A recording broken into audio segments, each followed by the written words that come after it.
Hola, hoy seguimos con Iguana Watch Week y queremos ver con vosotros hoy un reloj de la línea militar de Anónimo, Chrono Vintage. ¿Sabéis que el nombre de la marca Anónimo no es casualidad? La marca, una vez estaban fundados y querían empezar a producir los relojes, el mensaje que querían transmitir con su nombre es que el producto es más importante que la propia marca. Así que vamos a ello. Anónimo Military Chrono Vintage tiene una caja de 43,5 milímetros. El sistema de cronógrafos fue fabricado en exclusivo para esta marca. En principio, esta línea estaba dedicada a uso profesional, pero gracias a una combinación de diseño italiano y tecnología suiza conquistó a los amantes de relojería.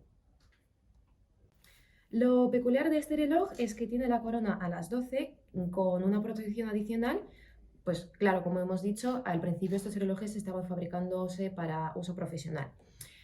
Aparte de esto, en la esfera, la posición de las cifras 12, 4 y 8 forman en total un triángulo que hace referencia a de anónimo, que también es un detalle bastante interesante.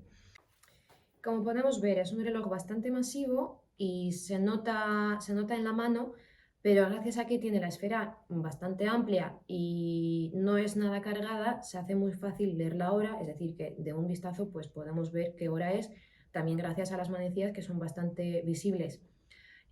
Aparte de esto, que me parece curioso en este reloj es que, claro, la esfera en sí es redonda, pero luego la parte de la caja que está fuera de la propia esfera es un poco rectangular. Entonces, la forma del reloj es muy al estilo italiano, es decir, que es algo bastante sencillo, pero interesante.